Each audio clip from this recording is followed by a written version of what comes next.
हरे Krishna everyone. आज हम श्रीमद् भगवत गीता के 8वें अध्याय के 14वें श्लोक को पढ़ने जा रहे हैं। कल हम लोगों ने श्लोक का नंबर किया था 12 और 13। उसमें भगवान ने क्या बताया? भगवान ने 11वें श्लोक में अर्जुन को बताया कि अर्जुन, मैं तुम्हें एक ऐसी विधि बताऊंगा, एक ऐसी टेक्निक बताऊंगा जिससे कोई भी व्यक्ति जन्म मृत्यु के चक्कर से पार हो सकता है। तो फिर भगवान ने क्या बताया, क्या विधि बताई? भगवान कहते कि अगर कोई व्यक्ति योग के द्वारा हम्म, योग के द्वारा अपनी सारी इंद्रियों को इंद्रिय विषयों के पास जाने से रोक लेता है, इंद्रियों के ऊपर कंट्रोल कर लेता है, और मन को भी भगवान में लगा देता है। एक तो इंद्रियों को कंट्रोल करना है और दूसरा मन को कंट्रोल करना है। उसके बाद अपनी प्राण वायु को, हमारे शरीर के अंदर एक लिविंग फोर्स होती है, लाइफ फोर्स एनर्जी होती है जिसको प्राण वायु कहते हैं। अगर प्राण नहीं होंगे शरीर में तो मर जाएंगे। तो वो प्राण एक वायु के रूप में होते हैं। उस प्राण वायु को सिर पर केंद्रित करता है, मतलब अपने प्राण वायु को सिर तक ले जाता है। अब ये कैसे होता है ये तो वही बता पाएगा जो इसका अभ्यास करता है। हम तो इसका अभ्यास करते नहीं है, हम तो इसको नहीं पहचान पाएंगे। हमने तो सिर्फ सांस लेना छोड़ना यही आता है ना। लेकिन कहते कि जो प्राण वायु को सिर के ऊपर केंद्रित करता है और ओम शब्द का उच्चारण करते हुए, जो पवित्र अक्षर है Om, Om is not different from Krishna, Om Krishna ही है। ओम शब्द का उच्चारण करते हुए अपने शरीर का त्याग करता है, वह परम गति को प्राप्त होता है। परम गति मतलब वो जन्म मृत्यु के चक्कर से छूट जाता है। तो भगवान ने जो टेक्निक बताई, क्या क्या बताया? इंद्रियों को कंट्रोल करना है, मन को कंट्रोल करना है, प्राण वायु को सिर तक लेके जाना है, और फिर ओम शब्द का उच्चारण करते हुए शरीर का त्याग करना है। जो ऐसे करता है वो जीवन मृत्यु के चक्कर से मुक्त हो जाएगा। तो किसी को लगता है वो इस चीज को अप्लाई कर पाएंगे? लग रहा है जीवन में ऐसा कर पाएंगे? हम्म। अब भगवान तो कहते हैं कि परम गति उसको मिलेगी जो ऐसा करेगा, है ना। तो ऐसा तो हम कर नहीं पाएंगे। फिर क्या हमें परम गति नहीं मिलेगी? हम तो, हमें तो पता ही नहीं प्राण वायु सिर तक तो सिर तक तो उसको उठा हुआ ना जिस चीज का पता हो। जिसका पता ही नहीं प्राण वायु का, जो शब्द ही नए हैं हमारे लिए, तो उसको उसको क्या, उसको सिर तक कैसे उठाओगे? नहीं हो सकता ना। तो भगवान अगले श्लोक में, जो कि बहुत ही सुंदर श्लोक है, बहुत अच्छा श्लोक है भगवत गीता का, उसमें एक आशा देते हैं सब भक्तों को। कि अब अर्जुन को भी ऐसा लग सकता है ना कि भाई ये तो मैं कैसे करूंगा। देखो, मृत्यु के समय तो खुद की होश नहीं होती। उस समय कोई अगर बोले कि सारी इंद्रियों को बंद कर लो, मन को बंद कर लो, प्राण वायु को सिर तक लेके जाओ, ओम ओम करते हुए शरीर को छोड़ो, पता तो लगता नहीं। अब किसी ने मरना है, किसी को पता थोड़ा ना लगता है कि मैं मरने वाला हूँ, मैं ओम का उच्चारण करूँ, और पता लग भी जाएगा। सपोज उसको अगर पता भी है कि मैं मरने वाला हूँ, तो क्या ये विधि वो कर पाएगा? इस ढंग से शरीर का त्याग कर पाएगा? नहीं कर पाएगा। तो भगवान अगले श्लोक में सब भक्तों को एक आशा की किरण देते हैं कि कोई बात नहीं, अगर आप ऐसा नहीं कर पाओगे तो उसका अर्थ ये नहीं है कि तुम मुझे प्राप्त नहीं कर पाओगे। मैं तुम्हें एक सिंपल मार्ग बताता हूँ जन्म मृत्यु के चक्कर से मुक्त होने का। अब जो 9 से लेकर जो 13 तक के श्लोक हैं, मैं दिखाती हूँ आपको। ये ये हम 9वें श्लोक से शुरू हुए थे ना। भगवान ने बोला था कैसे भगवान का ध्यान करना है, कि वो सर्वज्ञ है, पुरातन है। यहां से शुरू करके और फिर भगवान ने बताया ना, प्राणों को भौहों के मध्य में स्थिर कर ले, और वो योग शक्ति के द्वारा मन को भगवान में लगाए, उसको भगवान मिलते हैं। तो फिर बताया कि कैसे जो सन्यासी होते हैं वो ओम का उच्चारण करते हैं, पर ब्रह्म को प्राप्त करते हैं। तो 8 से लेकर 13 तक जो श्लोक है, इसमें योग मिश्रित भक्ति का वर्णन हुआ है। अभी जो हम लोग ये आज का श्लोक समझेंगे, वो हम गीता भूषण टीका में से समझने का प्रयत्न कर रहे हैं। ठीक है, गीता भूषण टीका क्या है? देखो, भगवत गीता के ऊपर जैसे प्रभुपाद जी ने कमेंट्री लिखी है ना अपनी, ऐसे बहुत सारे हमारे आचार्य हुए हैं जिन्होंने भगवत गीता के ऊपर अपनी कमेंट्री लिखी है। और जो प्रभुपाद जी की भगवत गीता है, प्रभुपाद जी अपनी भगवत गीता श्री बलदेव विद्याभूषण जी को समर्पित करते हैं, क्योंकि प्रभुपाद जी की जो भगवत गीता है वो बलदेव विद्याभूषण जो हमारे आचार्य हुए हैं उनकी टीकाओं के ऊपर आधारित है। जो उन्होंने भगवत गीता के श्लोकों के तात्पर्य दिए उनके ऊपर आधारित है। तो बलदेव विद्याभूषण जी जो हमारे आचार्य थे, उन्होंने एक बहुत सुंदर गीता के ऊपर, टीका का मतलब होता है कि जैसे कोई श्लोक है, श्लोक को समझाना सिंपल शब्दों में। एक तो होता है ट्रांसलेशन, ट्रांसलेशन तो हो गया कि जैसा संस्कृत का हिंदी में मीनिंग लिख देना, वो जो हम पढ़ते हैं श्लोक पढ़ने के बाद 2 लाइनों का। एक होता है उसका गूढ़ अर्थ क्या है। हम्म उस अर्थों को जो समझाया है वो बलदेव विद्याभूषण जी ने बहुत सुंदर तरीके से समझाया है। तो उनके कमेंट्री के ऊपर बेस्ड आज हम श्लोक को समझने का प्रयत्न करेंगे। बहुत सुंदर कमेंट्री है उनकी। तो बलदेव विद्याभूषण जी बताते हैं कि जो 9वें श्लोक से लेके 13 तक श्लोक हैं उसमें जो भक्ति का वर्णन हुआ है ये योग मिश्रित भक्ति है। मतलब कोई व्यक्ति भक्ति तो कर रहा है लेकिन उसमें योग का कंटेंट मिला हुआ है। वो अष्टांग योग कर रहा है, हठ योग कर रहा है। और अष्टांग योगी, हठ योगी, कर्म योगी, ज्ञान योगी सबको एक बात पता है कि भक्ति के बिना भगवान की प्राप्ति, जो भी उनका लक्ष्य है उस लक्ष्य की प्राप्ति नहीं होने वाली। चाहे कोई अष्टांग योग करे, चाहे कोई हठ योग करे, चाहे कोई कर्म योग करे, जब तक वो भक्ति नहीं करेगा तो उसको भगवान की प्राप्ति होने नहीं वाली। तो चाहे कोई कर्म योग का अभ्यास कर रहा है उसे थोड़ी बहुत भक्ति तो करनी ही पड़ेगी। तो 9 से लेके 13 तक के श्लोक में योग मिश्रित भक्ति का वर्णन हुआ था। अब भगवान 14वें श्लोक में सिर्फ और सिर्फ शुद्ध भक्ति का वर्णन करते हैं। तो पहले श्लोका को पढ़ लेते हैं हम। श्लोका है, अनन्य चेताः सततं यो मां स्मरति नित्यशः तस्याहं सुलभः पार्थ नित्य युक्तस्य योगिनः। भगवान कहते हैं, हे अर्जुन, जो अनन्य भाव से निरंतर मेरा स्मरण करते हैं उनके लिए मैं सुलभ हूं, क्योंकि वह मेरी भक्ति में प्रवृत्त रहता है। तो भगवान क्या कहते हैं? भगवान कह रहे हैं श्लोक में कि पहले तो भगवान ने बोला जो अनन्य भाव से। जो का अर्थ क्या है? जो का अर्थ है कि जो कोई भी, चाहे वो स्त्री है, चाहे वो पुरुष है, वो बच्चा है, वो बूढ़ा है, वो ब्राह्मण है, वो क्षत्रिय है, वो वैश्य है, वो शूद्र है, वो इंडिया में है, वो पाकिस्तान में, वो अमेरिका में है, वो गोरा है, वो काला है, जो कोई व्यक्ति भी, इसमें कोई वर्णाश्रम का रूल नहीं है। जैसे होता था ना पहले के जमाने में कि शूद्र वेद नहीं पढ़ सकते, इसमें कोई रोल नहीं, किसी प्रकार के कोई लिमिटेशन नहीं है, किसी प्रकार का कोई रोक नहीं है। तो कहते जो कोई भी, जो मतलब कोई भी, जो कैन बी 3 साल का बच्चा, जो कैन बी 80 साल का वृद्ध, जो कैन बी हिंदू मुस्लिम सिख ईसाई एनीबडी। जो भी, जो का मतलब समझ आया?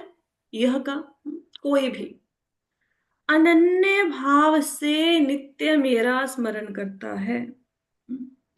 अनन्य भाव का मतलब क्या है? अनन्य भाव का ये मतलब है कि देखो, 2 चीजें होती हैं, एक होता है साधन, एक होता है साध्य। साधन और साध्य। साधन और साध्य में क्या अंतर है? साधन होता है जो हम कोई प्रयत्न करते हैं, कोई प्रयास करते हैं, उसको बोलते हैं साधन। और साध्य होता है जिस लक्ष्य की हमने प्राप्ति करनी है। कैसे समझोगे इसे? जैसे कोई विद्यार्थी है तो वो पढ़ाई कर रहा है एमबीबीएस की, दिन रात मेहनत करके एमबीबीएस करने में लगा हुआ है। अब वो जो पढ़ाई कर रहा है एमबीबीएस की, पढ़ता है दिन रात, ये क्या है? साधन। हम्म? और साध्य क्या है? वो डिग्री, वो जो डिग्री उसको मिलेगी वो उसका साध्य है। मतलब साध्य मतलब एक लक्ष्य, एक एम, एक गोल जिसको अचीव करना है। और साधन मतलब उसको प्राप्त करने के लिए जो हम काम कर रहे हैं वो हो गया साधन। तो जैसे दुनिया में क्या होता है, भौतिक जगत में साधन और साध्य अलग अलग होते हैं। जैसे कोई व्यक्ति पढ़ाई कर रहा है, पढ़ाई करके क्या मिलेगी, डिग्री। तो साधन अलग है, साध्य अलग है। लेकिन आध्यात्मिक जगत में साधन और साध्य एक ही होते हैं। आध्यात्मिक जगत में जाने के लिए अगर उस तरीके से हम इसको समझने की कोशिश करते हैं, तो साधन है हमारा, हमारा साध्य क्या है, हम लोगों का साध्य क्या है। भगवान के धाम जाना, भगवान के चरणों में। हमारा भगवान का प्राप्ति, भगवान का प्राप्ति। साध्य है, तो वो साध्य हो गया। और साधन क्या है, उनकी प्राप्ति के लिए क्या कर रहे हैं, साधन क्या प्रयोग कर रहे हो। भक्ति कर भगवान रहे का हैं। नाम जप, भगवान का नाम प्रयत्न, जप। परिश्रम न, जो जो भगवान का नाम जप। नाम जप कर रहे हो, ठीक है। तो साधन और साध्य सबको समझ आया। साधन है भगवान की भक्ति, और साध्य है भगवान के प्रेम की प्राप्ति। ये हमारा साध्य है, धाम की प्राप्ति हमारा साध्य नहीं है। हमारा साध्य है भगवान के प्रेम की प्राप्ति। हम्म। अब अगर अनन्य, अनन्य का अर्थ क्या है, कुछ लोगों का साधन ठीक होता है, साध्य ठीक नहीं होता, और किसी किसी का साध्य ठीक होता है, साधन ठीक नहीं होता। इसका अर्थ क्या है, अगर किसी व्यक्ति का साध्य अर्थात लक्ष्य, लक्ष्य बिल्कुल करेक्ट है, लक्ष्य है भगवान के प्रेम की प्राप्ति, लेकिन उसके लिए जो वो साधन अपना रहा है, वो साधन भक्ति नहीं है, वो और कोई साधन यूज कर रहा है, तो उसके लिए भी चरम लक्ष्य की प्राप्ति कठिन है।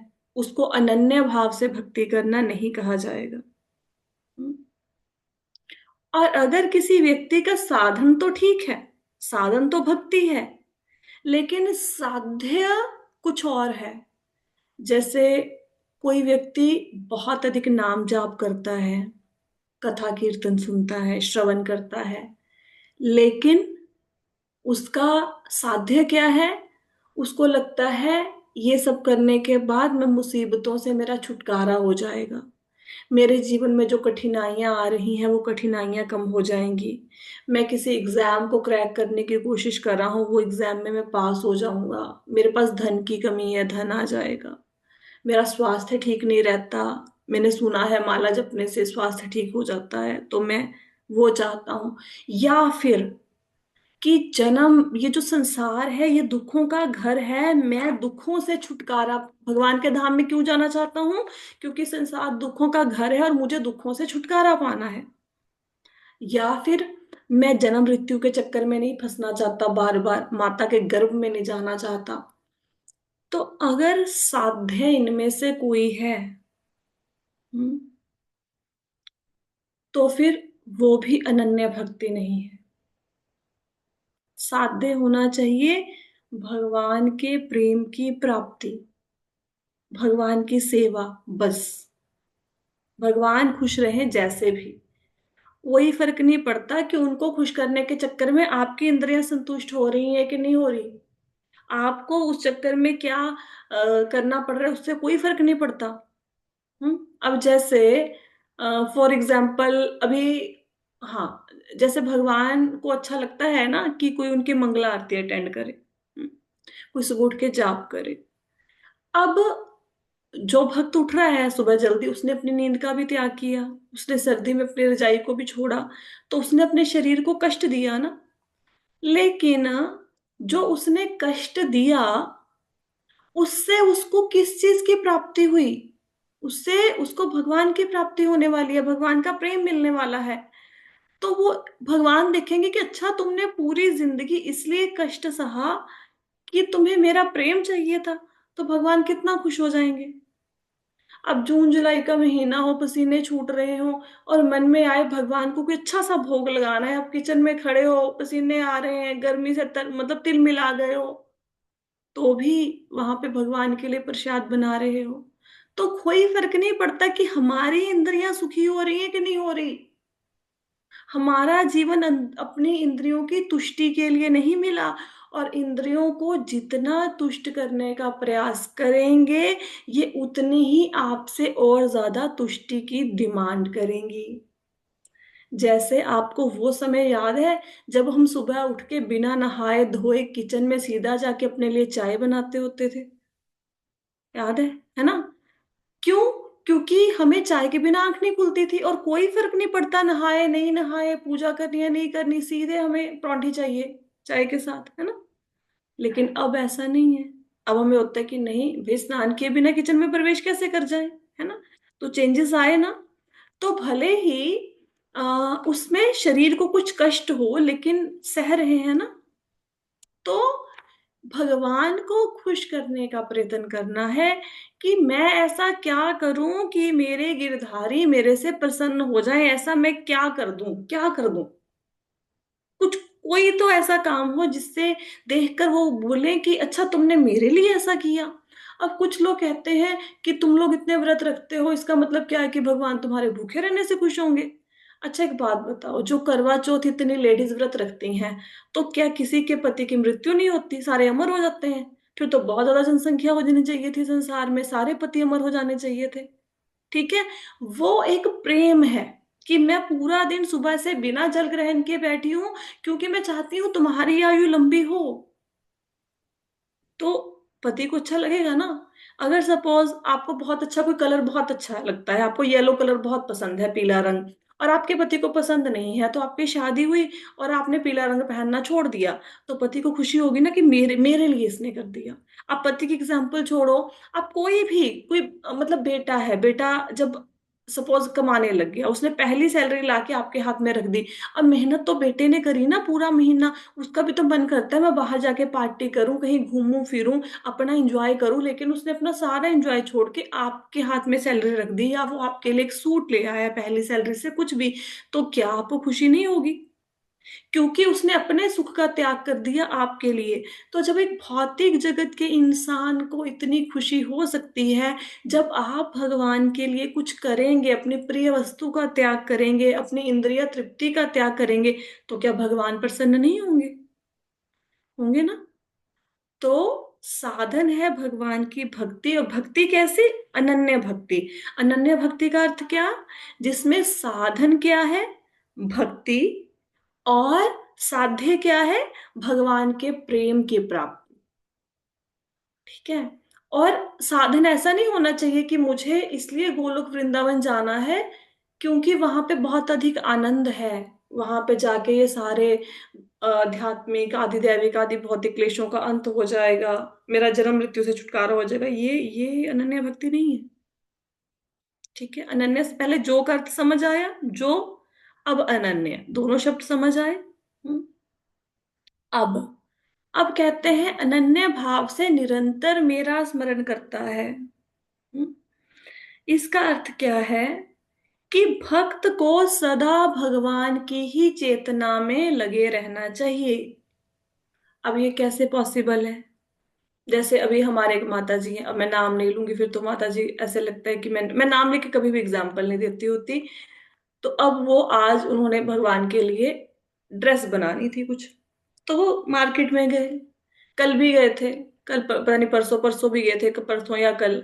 और वहां पे जाके उन्होंने मार्केट में अच्छे खासे 4-5 घंटे लगा दिए, और फिर वो कपड़ा वपड़ा खरीदा, तो आज उस ड्रेस के लिए उनको कुछ लेसेस इत्यादि चाहिए थी, अब आज वो खरीद के लेके आए, तो आज फिर मेरे ख्याल से 3-4 घंटे लग गए होंगे। तो आप देख रहे हैं बाहर बारिश का मौसम है ना? तो इजी तो नहीं होता ना, किसका मन नहीं करता बारिश के मौसम में बैठ जाओ रजाई में, सबका मन करता है। लेकिन जो व्यक्ति भगवान के लिए मौसम की परवाह करते बिना, घर वालों की डांट की परवाह करते बिना, और अपने खाने की भोजन की टेंशन लिए बिना कि मेरा दोपहर का खाना मिस हो जाएगा, क्या हो जाएगा, सब कुछ छोड़ के जो भगवान के लिए वस्त्र खरीदने गया, वो क्या हो गया? अब भक्ति होगी ना, भक्ति। जैसे भगवान की अभी आजकल सेवा मिली ना, राजभोग बनाने की सेवा मिली कुछ भक्तों को, तो वो क्या करे कि जैसे घर में कोई व्यक्ति डिश ट्राई कर रहा है कोई नया बनाने की, कि मैं घर पे पहले ट्राई कर लूं ताकि राजभोग मेरा अच्छा बने जब मैं भगवान के लिए कुकिंग करूं, राधा रानी के लिए, कृष्णा के लिए। तो जो वो घर में ट्राई कर रहे हैं वो क्या है? What is that? That is भक्ति। हम्म? आप मार्केट में गए और आप भगवान को भगवान का दोपहर का भोजन या सुबह रात का भोजन लेट हो गया, अब आप कर रहे हो शॉपिंग, लेकिन मन में है अरे मेरे लड्डू गोपाल जी तो भूखे हैं वहां पे। तो ये क्या हो गया? भक्ति। आप सुबह उठे और उठते ही ये सर्दी के मौसम में आपने सबसे पहले स्नान कर लिया। तो ये स्नान करना क्या है? भक्ति। क्योंकि कितने ऐसे लोग हैं जो उठते ही स्नान करते हैं, लोग 4 4 दिन नहाते नहीं है यहाँ पे सर्दियों में। और हम भी किसी टाइम पे शायद ऐसे ही रहे होंगे, है ना? तो ये जो स्नान करना है, ये स्नान करना क्या है? ये भक्ति है। आपके घर में स्कूल से बच्चा आ गया और आपने उसका खाना जल्दी जल्दी बनाया, आपने अपना दोपहर का खाना फटाफट खाया। क्यों? क्योंकि 3:30 बजे भगवत गीता की क्लास है, मुझे टाइम पे बैठना है, उस क्लास को अटेंड करना है। तो ये जल्दी जल्दी खाना बनाया और आपने खाना खाया, वो क्या है? वो भक्ति है। भक्ति। ये जो भगवान भक्ति का वर्णन कर रहे हैं ना 14वें श्लोक में, देखो हम लोग वो नहीं कर सकते, ये जो हठ योग है। अब कुछ लोग पता क्या करते हैं, आप कभी कुंभ के मेले में गए हो? किसी ने देखा है कुंभ का मेला? एनीबडी? कुंभ अर्ध कुंभी कभी गए हो? नहीं गए? अच्छा, कभी कुंभ के मेले में जाओगे ना आप, आई डोंट नो आपने किसी ने अटेंड किया है कि नहीं है, वहां पे आपको बाबा जी लोग नजर आएंगे, साधु। और क्या भाई, वो पूरे शरीर पे भस्म रमाए नागा साधु वहां पे मिलेंगे आपको, खड़ा बाबा मिलेंगे। मतलब ऐसे ऐसे साधु, आप ऐसे सोचोगे ये साधु कहाँ, और उनकी उम्र पता है कि ये कितनी है? कोई 150 साल का, कोई 200 साल का, ऐसे उनकी आयु है। पता नहीं कहाँ कहाँ से गुफाओं से निकल निकल के वो साधु आते हैं, पूरा भर जाता है, वो भर जाता है। और वहां पे ये होता है कि इस समय मुझे स्नान करना है गंगा में। ऐसे नहीं है कि आप अर्ध कुंभी में या कुंभ के मेले में गए और वहां पे जाके सबसे पहले गंगा में स्नान कर लोगे। No, that is not allowed. उनका प्रॉपर जिसकी पहले टर्न है वो उस टाइम पे वही स्नान करेंगे। ऐसे हर कोई बंदा नहीं जा सकता वहां, गंगा में प्रवेश कर सकता। तो साधु कैसे होते हैं? एक खड़ा बाबा होते हैं। खड़ा बाबा सुना है कभी? खड़ा बाबा क्या करते हैं, वो जैसे ही उनको ना बचपन से ट्रेनिंग दी जाती है कि भगवान ऊपर है, तो भगवान तो अपना एक हाथ ना ऊपर उठा देते हैं, ऊपर आकाश की तरफ। ठीक है, ऐसे जैसे हम क्या करते हैं, हैंड्स अप करते हैं ना, ऐसा एक हाथ बिल्कुल सीधा आकाश की तरफ उठा लेते हैं। और वो पूरी जिंदगी अपना हाथ ऐसे ही रखेंगे, पूरी जिंदगी हाथ नीचे नहीं करेंगे, और बांध लेंगे अपने हाथ को छत के साथ। अगर नहीं खड़ा रख पाए हाथ को तो पूरी जिंदगी ऐसे बिता देते हैं। अगर हो सकता है आप उनमें से किसी से पूछें कि भगवान कौन है, शायद वो उत्तर ना दे पाए। क्यों? क्योंकि भगवान ने भगवत गीता में, भागवतम में कहीं नहीं लिखा कि ऐसे हाथ खड़ा करके सारी जिंदगी बैठे रहो और मैं प्रसन्न हो जाऊंगा। तो ये लोग हठ योग जो कर रहे हैं, जो अष्टांग योग कर रहे हैं, ये जो मेडिटेशन सेंटर्स खुले हुए हैं जगह जगह पे, इनको जाके एक बार पूछो भगवान कौन है।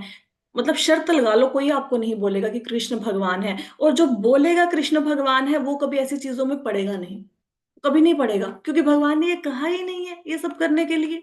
हम्म? और लोग कितना कुछ कर रहे हैं दुनिया भर में, और उनको यही नहीं पता कृष्ण भगवान है। लेकिन इस क्लास में जो 17 लोग ज्वाइन करके बैठे हैं, इन लोगों को, इनको पता है कृष्ण भगवान है। तो can you see how lucky we people are? और आपको पता है कृष्ण भगवान है ये कब पता लगा? जब आप इस्कॉन से या किसी अच्छे संप्रदाय से जुड़े, प्रामाणिक संप्रदाय से जुड़े, हाँ, जब आपने भगवत गीता की क्लासें लगाई, तब समझ में आया कि कृष्ण भगवान है। किसी को 40 साल की उम्र में, किसी को 80 साल की उम्र में, किसी को 50 साल की उम्र में, तब समझ आया। अदरवाइज इससे पहले, भगवत गीता की क्लासें लगाने से पहले या कृष्ण भक्ति में जुड़ने से पहले कितने लोग हैं जिनको पता था कृष्ण ही भगवान है? नहीं पता था। भगवान कौन है, हम पता क्या कहते थे? हम तो सभी को मानते हैं, ऐसे बोलते थे ना। मतलब मेरे को ऐसा लगता है कि हम सब लोग ऐसे ही बोलते थे कि हम तो ये सबको ही मानते हैं।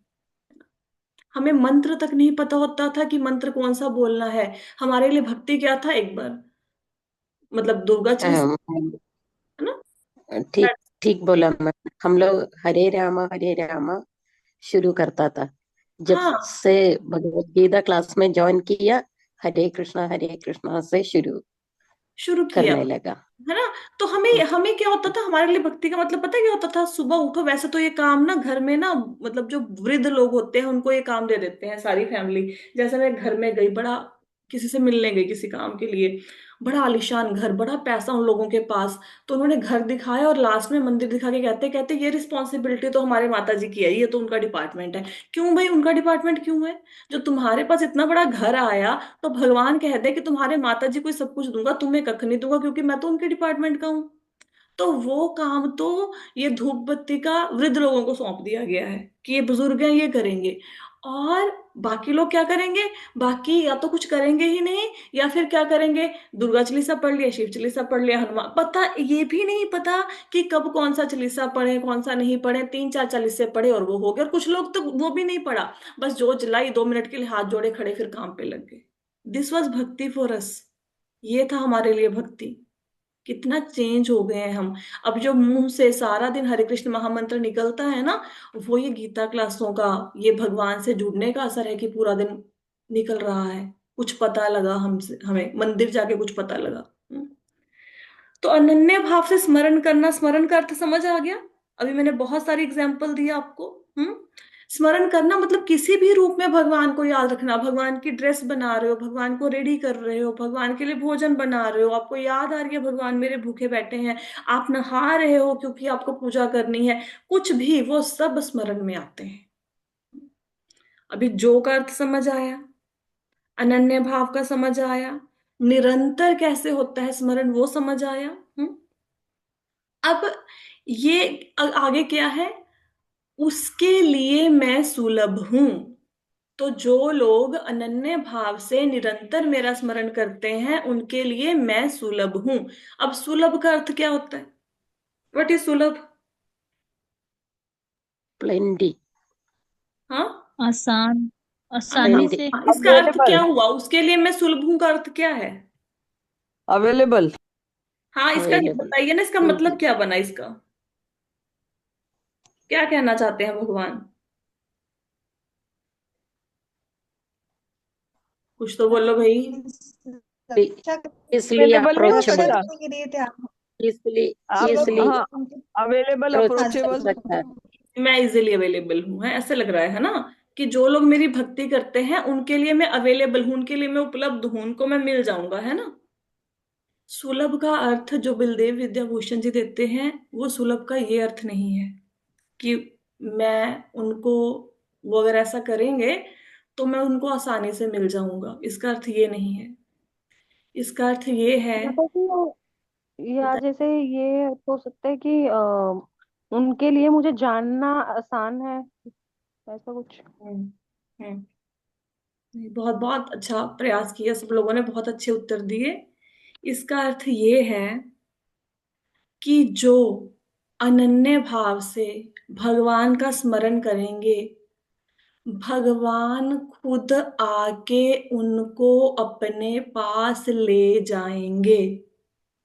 क्या करेंगे? खुद आके उनको अपने पास लेके जाएंगे। हम्म।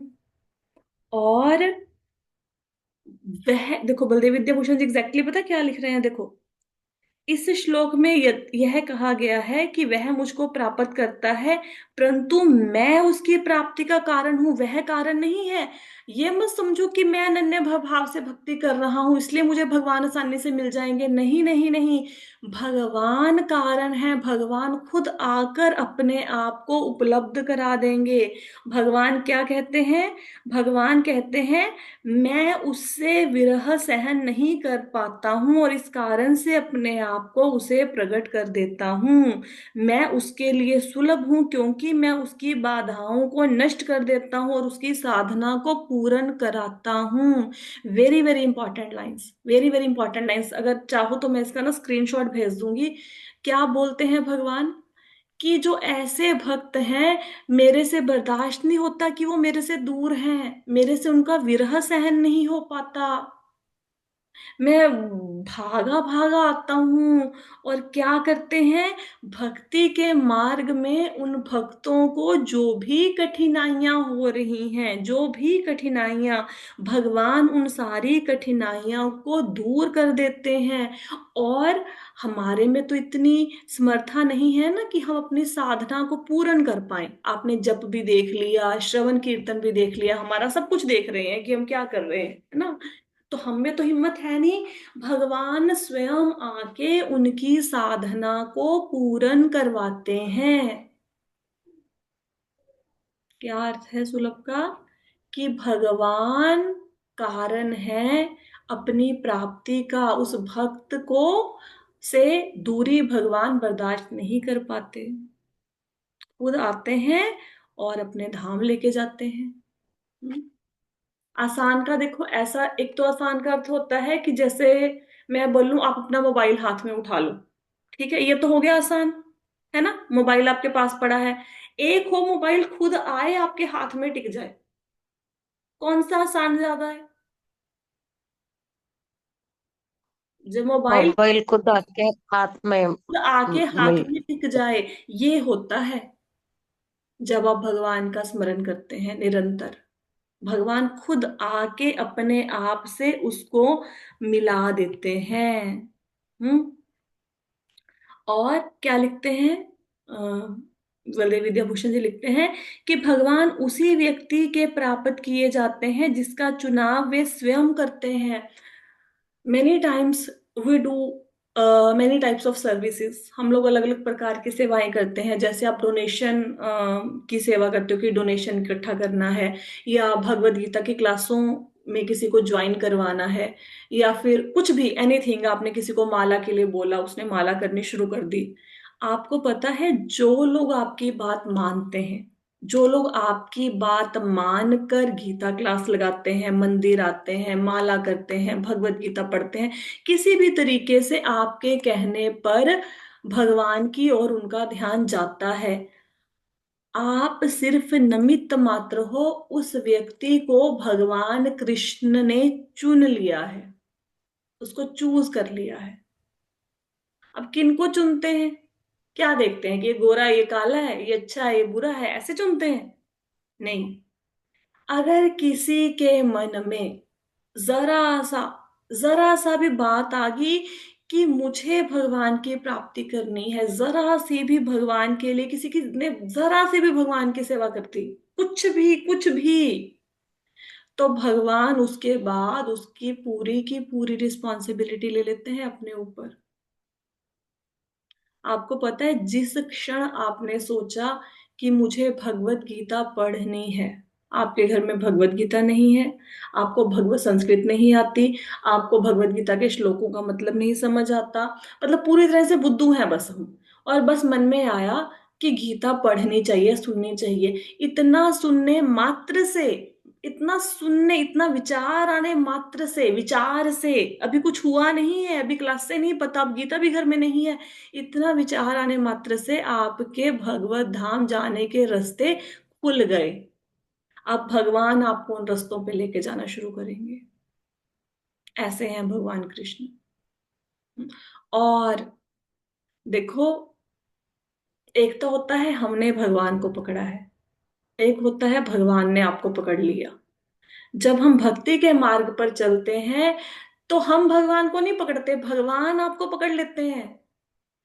जाके देख लो कहीं पे, गीता क्लास छोड़ के देख लो, मंदिर जाना बंद करके देख लो, माला करनी बंद करके देख लो, घूम फिर के फिर यहीं पे आ जाओगे। जहां मर्जी भागने की कोशिश कर लो, कहीं कहीं आनंद नहीं मिलेगा, फिर यहीं पे आ जाओगे।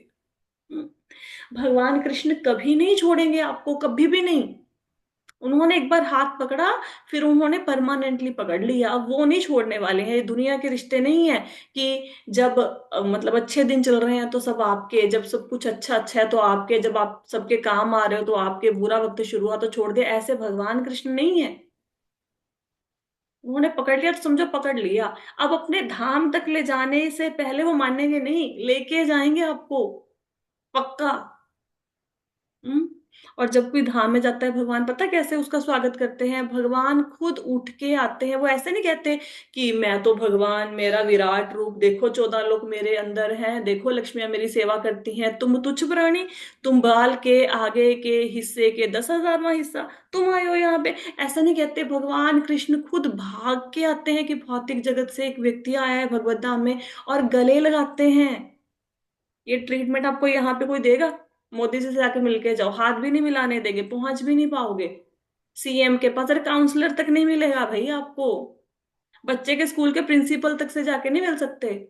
और वो जो इतनी सृष्टियों के स्वामी, ब्रह्मांडों के स्वामी, वो उठ के आएंगे, वो आपको गले से लगाएंगे। पहले देखो, मतलब कितना अमेजिंग है ना, कि सिर्फ आपने सोचा कि मुझे भगवान के पास जाना है, अब वो खुद आपके जीवन में भक्ति लेके आएंगे, भक्त लेके आएंगे, सब कुछ खुद ही करा देंगे, खुद ही। बस आपको अपना प्रयत्न करना है थोड़ा सा, ठीक है? उसके बाद धाम में भी लेके जाएंगे, और फिर आपको वहां पे जाके गले भी लगाएंगे, और हमेशा वहां पे रखेंगे भी। हम्म। सुलभ का अर्थ समझ आया? उसके लिए मैं सुलभ हूं। हम्म। क्योंकि वह मेरी भक्ति में प्रवृत्त रहता है। क्योंकि ऐसा क्यों करते हैं भगवान?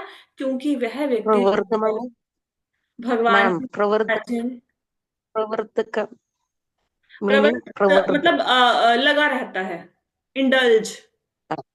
ओके। ओके। तो क्यों करते हैं भगवान ऐसा? क्योंकि वो व्यक्ति भगवान की भक्ति में लगा रहता है, इसलिए। ठीक है।